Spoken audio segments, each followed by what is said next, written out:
Welcome to the I Now Pronounce You Divorced podcast, where we have three award-winning family law attorneys dive into intriguing topics like divorce, military divorce, custody and visitation, trust and estate planning, and all things family law.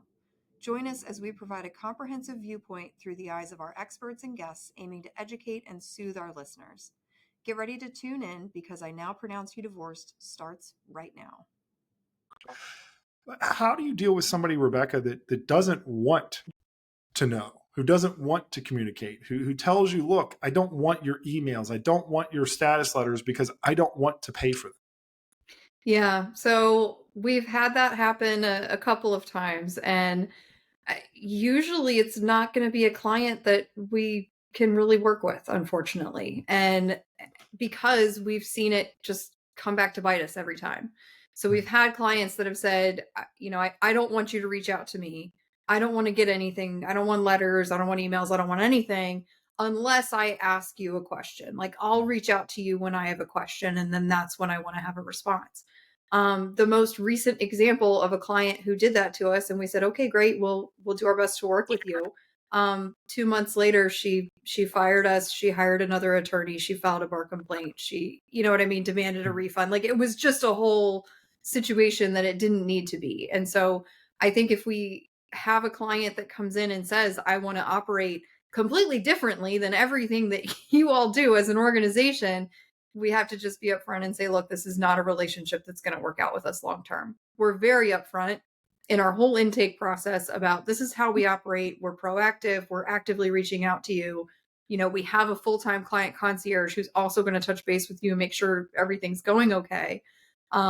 And so then to be upset at receiving those communications, that's not a good sign in the relationship. It's going to be really hard for us to truly partner with a client who's acting in that way and refusing to cooperate with the way that we do business. I do think that that's tough. I think a lot of what people don't understand, and I've done it myself, is I've got to allow the professional that I'm hiring to do their job, right? And some clients, and me even being a client of attorneys, don't always realize that, I'm trying to save on an email or a communication, but I'm ultimately costing myself so much more by hamstringing my attorneys from doing what I hired this professional to do, right? I went out, I saw everything that's great about you. I talked to your firm, I decided to hire your firm, and now I'm not going to allow you to do all the wonderful things that you could do for me. I obviously, in what we do, we have attorneys that do different things for us. Find myself sometimes saying, well, do they really need to know all this information? The answer is generally, if I want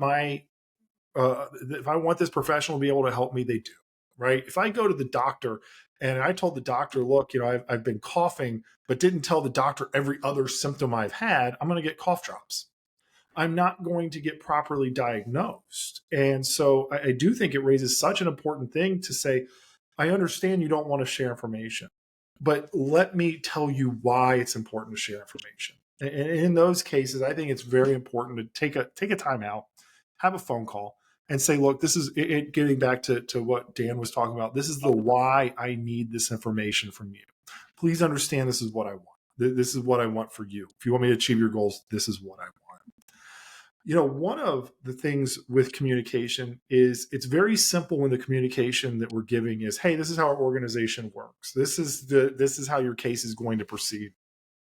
Over last week, we had a filing come into our organization, which was very pornographic in nature and very much sent to harass our client.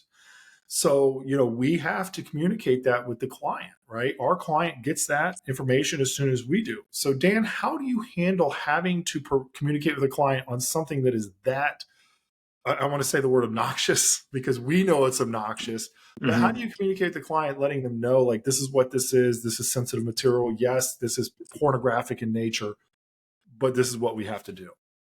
Sure, those are always tough, regardless of how long you've been practicing, because in our field of law, right, you're getting clients at their worst, and they're truly airing their dirty laundry, their secrets.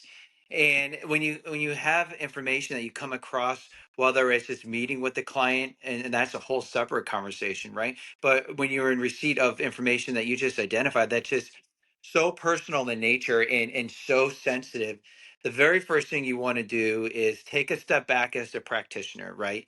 And know, okay, this is for the case. And what is the best way that I can attack or approach this to make sure that my client's protected? Then you want to call the client and let them know, "Oh, I'm in receipt of this type of document or video or photo, whatever it is. And here's why I received it. And here's what we're going to do moving forward." And send them a copy of it so they know, because there's an explanation behind it, right? Whether it's if you're in a state to where an affair is comes into play, and that could have financial implications or custody implications or whatever the case may be, you want the client to be able to see what it is that you're in possession of and get their side of the story. A lot of times practitioners will just, and it's being human, I get it, but they'll just jump to, oh well, here's hard proof that my client had an affair or my client did something inappropriate. You have to understand the why behind that photograph, and maybe the client didn't even know, and then there's other implications that you have. But it's really just taking the time and being that professional and being that counselor and guiding the client through that rough time. And you're going to come across situations like this, whether it's video, audio, photographs, or the case may be. But let the client know that this isn't something that's an anomaly out of the ordinary. It's part of the process. The other side hopefully was just doing their due diligence and discovered through the discovery process. It wasn't doing anything that would be nefarious or dubious about it. But you have to just show that compassion and understanding to the client and let them know that you're on their side. And if it is evidence that could be prejudicial, well, here's what we're going to do. Or whatever the course may be, you just be straightforward and honest with the client. But you don't want to prejudge them. You don't want to make any type of comments. It's like, oh my gosh, I can't believe I got this, or Mhm. laugh or write to the client, because they're like, oh man. I mean, I'm sure it's embarrassing. It's just taking that extra step and making sure that they know that that partner they have is there through thick and thin. And sometimes it's through these issues that we can weed out really what's going on, but some of the best strategy comes into play. And I'm going to ask you the same question, Rebecca. How do you handle when you get this type of information that you really don't want to pass along to your client? How do you do that? Right. So for me, I like to reach out with a phone call first and just let them know, hey, we just got something. I'm going to be sending it to you shortly, but it's going to be upsetting. It's going to be, it's not something that you want to see. You probably don't want to talk about it right away, but I wanted to give you a heads up and give you this courtesy call just so that you're not taken aback by, checking your email and like, oh my gosh, what is this? So that's the way that I like to approach it. And also not just forwarding along, this is exactly what I received, but like Dan said, you're also including, this is the reason that they're sending it, this is the context, and this is what we're going to do next about it. I agree so much so on that because, I've had, this most recent case, it was a picture of people involved in, sexual acts that had been, it had been modified by opposing counsel. And it would be upsetting to anybody to see themselves in those situations. And having that simple phone call beforehand. But the reality is we usually get these things at 4:30 on a Friday afternoon. That's when opposing counsel likes to send them through because it's like, hey, here's that. Have a great weekend. And I think what Dan said is take a step back, take off your attorney hat. That's what we want to do. When you're talking about being a partner, we're the partner through divorce, but we're also still human. Take off the attorney hat. How would I feel if this picture just came across from me? Would I want to get this from my professional's assistant? Just, hey, here's a cold email. Boom, we got this today at 4:30. Or, try to get a hold of me by phone. And I'll tell you what I do. I try to get a hold of them by phone, and I will actually, if I can't get a hold of them by phone, I'll leave them a voicemail saying, look, I got something. I would like to talk to you about it before I send it over. I will also send them an email saying, look, I got something from opposing counsel. We need to talk about it before I send it over. Do you have time to talk about this? Because that way I'm actually fulfilling my duty, letting them know I got something. And then I'm just telling them, look, it's going to be pretty upsetting when you get this. A prime example I have, beyond this picture, which wasn't my case. I had a case where we got this, we filed a complaint for divorce. We got this counter complaint for divorce. I was representing the stay-at-home mom who was also homeschooling the children. And opposing counsel had sent this counterclaim for divorce back that asked for spousal support, asked her to continue to pay for health insurance, just all these things that were not relevant to this case. And man, there was some just terrible allegations in this counterclaim for divorce that I knew would really upset my client. And in looking at the document itself, I noticed that the typeface has changed. So I tried to get a hold of my client, and then I even warned her. I said, hey, look, we got this counterclaim for divorce. It's got a lot of bombastic claims in it, but I'm going to give you a heads up. Even the typeface changed because this is a copy and paste job. And I gave her the option. I said, look, we can either talk about it on the phone first, or I can email it to you. And she chose to talk about it on the phone first. But just that, taking the humanistic approach to say, look, even the typeface has changed here. It's copy and pasted. Don't worry about it, was so much off of the client's mind. So, Dan, how important do you think it is to take that step back and say, look, I am your attorney, but I'm also a human? Oh, it's very important. I think that allows that relationship to continue to foster and grow between the attorney and the client. And you're developing more of a trust between the two of you. And then the client hopefully will know my attorney does have my back and they have my best interest and they see me at my worst. And here's what they're going to do. They've been very professional. I even suggest taking a step further to when your firm does come into information, communication, video, whatever it is, about a particular client or against an opposing party, to keep it within that file, meaning only those who should have access should access it. It's not that you want to go down the hall and say, oh my gosh, look what I got. I got this crazy video or this picture. And you're really, even though the attorney-client privilege is to the attorney and members of the firm, in my opinion, you're breaching the trust of the client. You're breaching that confidentiality.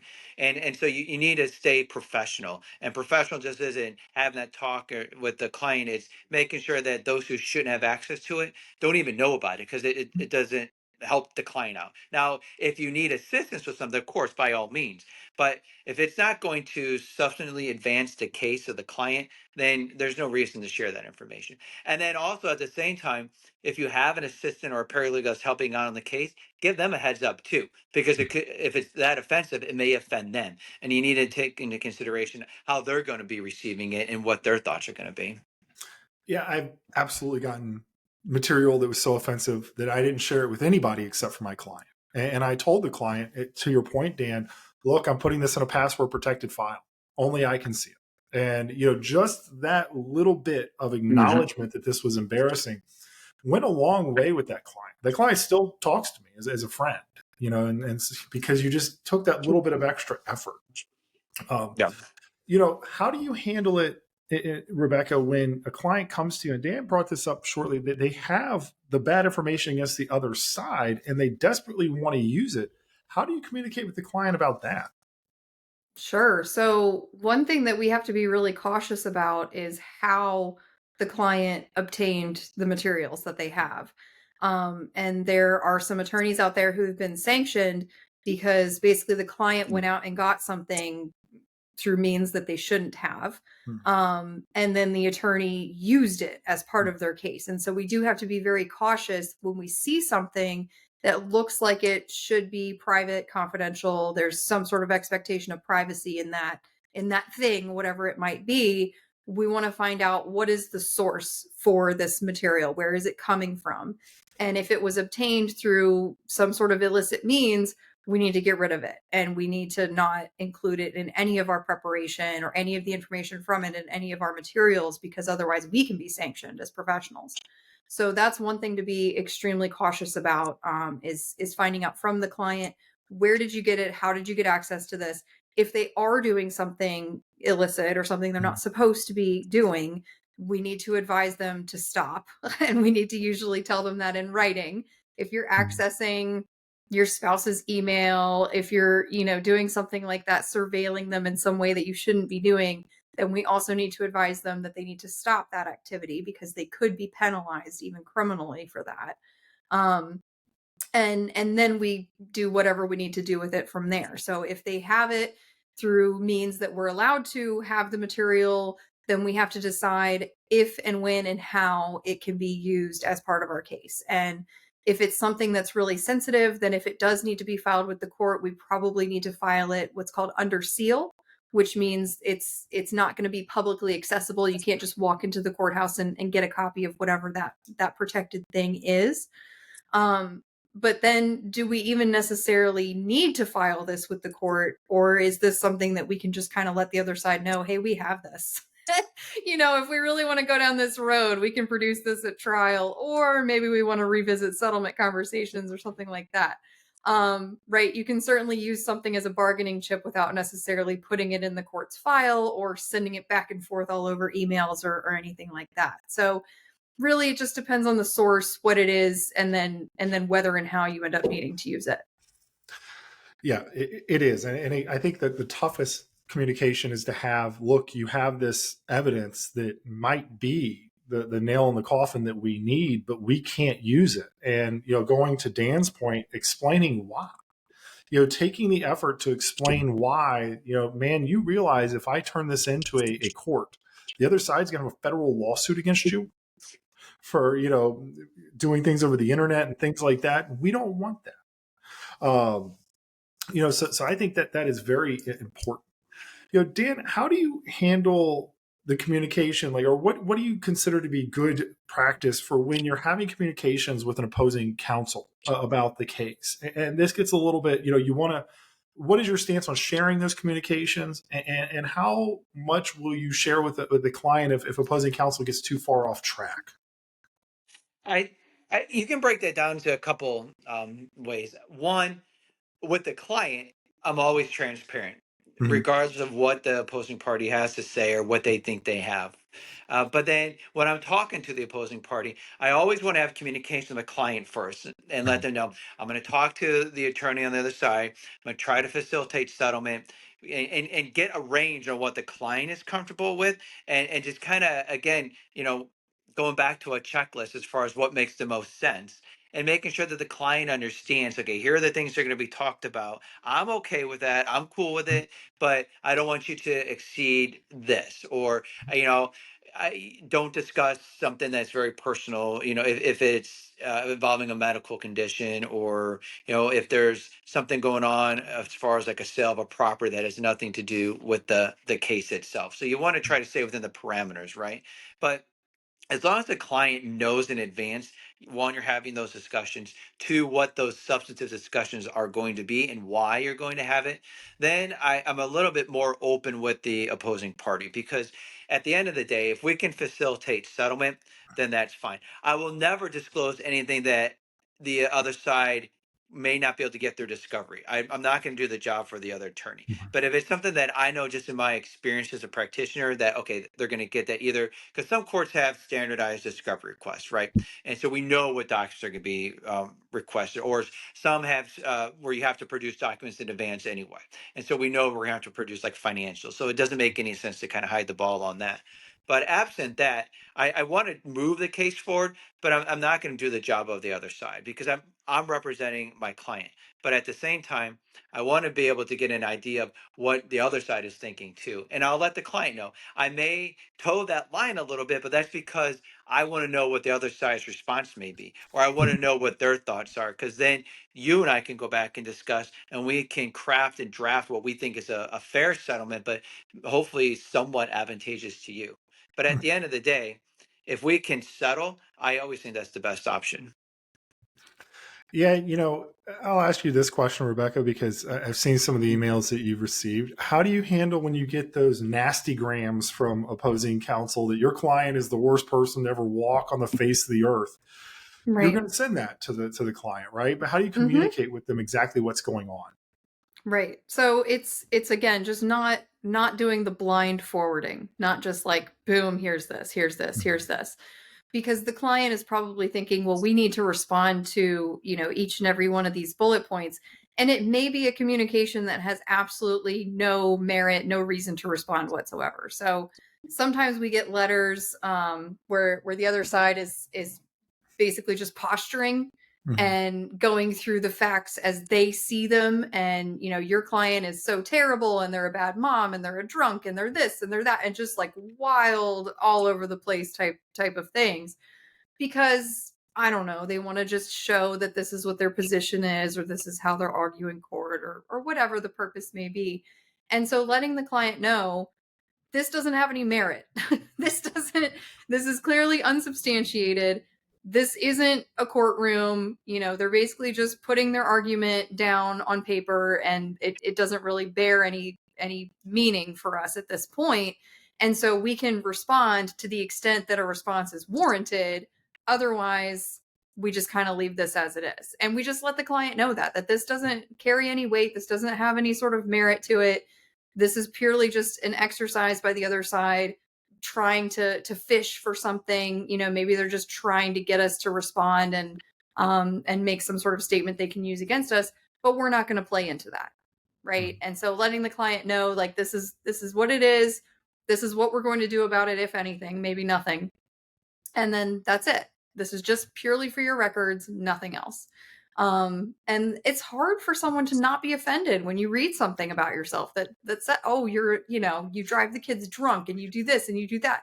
It's hard not to be like, no, I don't. Mhm. But writing a letter back isn't necessarily going to have any impact in a situation like that. Yeah, in being a partner with our clients, I always tell them beforehand, look, this is what's going to happen. We're going to get these nasty gram emails that have no value whatsoever. They're going to come through at 4:45, 4:50, 5 o'clock on a Friday afternoon. And I tell them why. Do you want to know why? Because the other attorney knows I don't want to work at 5:01 on Friday. And they know that I'm going to send you this email, and now I have to work till 5:30 on Friday. So they're just messing with me. And laying those parameters about communication, right? We talked a little bit about what our clients as a partner with us can expect. For me, part of communication is to let my clients know when I'm going to communicate. If I'm going to be out of town, I say, hey, look, I'm going to be out of town for a week, or hey, I'm going to be in court for a few days, or hey, look, I'm going to be busy. Let's get something on the calendar for next Tuesday or something like that.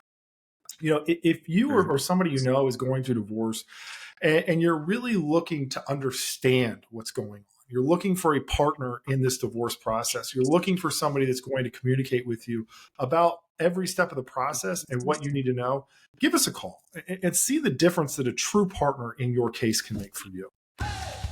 Thank you for tuning into our podcast. If you found this episode helpful and you want more informational content, please be sure to subscribe and join us on all major social media platforms, including YouTube. Stay connected for more exciting updates and tips.